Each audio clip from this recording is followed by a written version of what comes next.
We hope you all had a wonderful weekend and were able to catch the longs that we had said from the previous support down here at around 5,800, where we had said, hey, go long here because the market's going to want to retest at the very least the back test of the drop. This resistance was going to turn support to 5,400.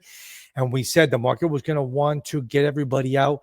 That was from the tariff day. Technically speaking, there's a guy here at 56.17 and 56.30. They all get out green, but we came back to 55.80, got everybody out.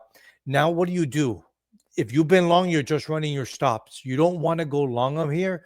You want to see a back test. Now, what I want to see is we have a pivot tomorrow, which is the Jolt report. If it's bullish, the market's just going to continue higher, right? Get these guys out at 56.30, burn all the bulls. There's a pivot tomorrow as well. It could be some other news, but we're now getting into very, very heavy resistance.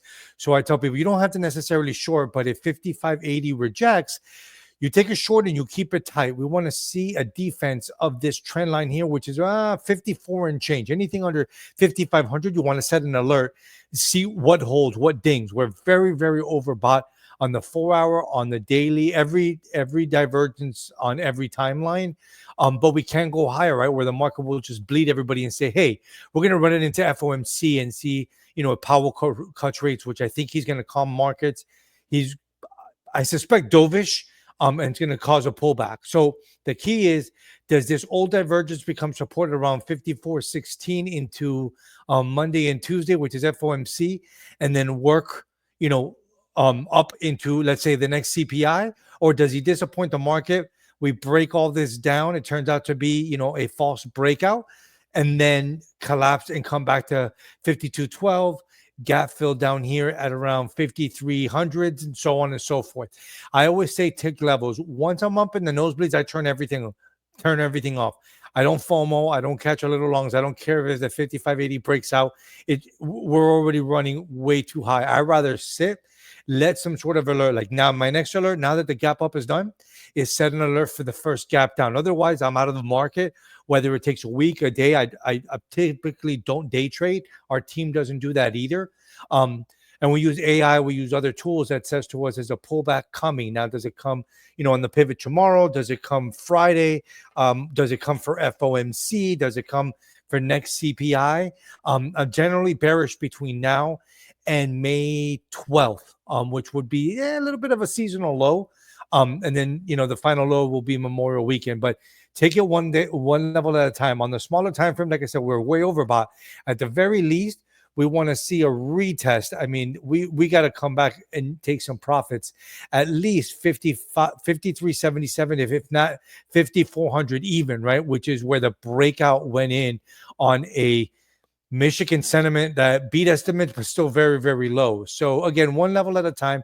We rejected a 55.65, which was the gap fill, but it doesn't mean that the market can't defend around here, 55.30, start working that and just keep squeezing to get rid of everybody trying to be bearish and then roll over when no one's watching. So I say that you can short, but again, we still have more upside. There's guys in 56.30s, like I said, on the larger time frame. So I'm more inclined now that we know that this whole tariff thing is he backed off. Tariffs have done no matter what the noise is. We're gonna have probably major supply chain issues, and our CPI estimates actually is going to come in hot into May 13th, if I'm not mistaken.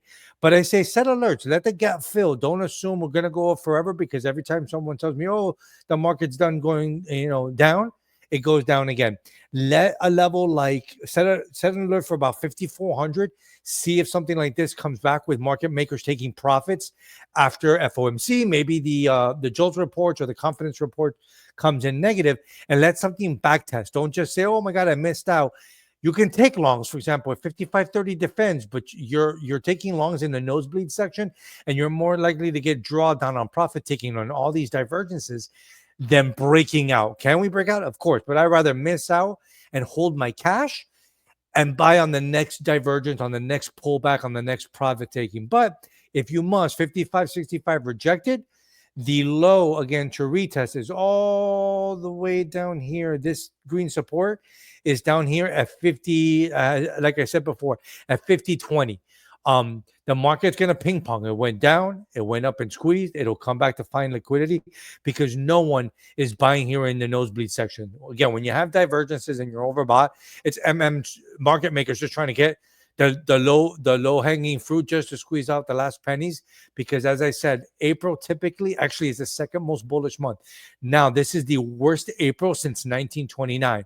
So what I suspect again is market makers are going to squeeze out a win for their clients so that they don't have to hear anything from them, because typically speaking, into Memorial Weekend and the summer, clients will borrow from their IRAs and their 401ks, which are down almost 10%.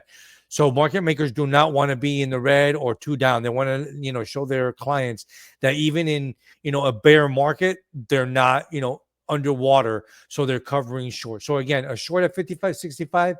If we lose 55.34, even better. That's a better short, but keep it tight. I'm not saying go overly bearish because there could be another catalyst, but the tariffs are over. No matter what POTUS says, the market isn't worried about tariffs. They're worried about something else. But set an alert, see if the gaps start filling. And if not, enjoy the summer, enjoy April, enjoy May. You don't have to overtrade and trade every candle. But if you want to learn how we do these levels, what AI we're using, we do have our courses. Comment course below or email us. And we love to show you exactly how we do this, what we watch, what we're waiting for to be able to beat the market and stay ahead of moves, and manage risk correctly. Good luck.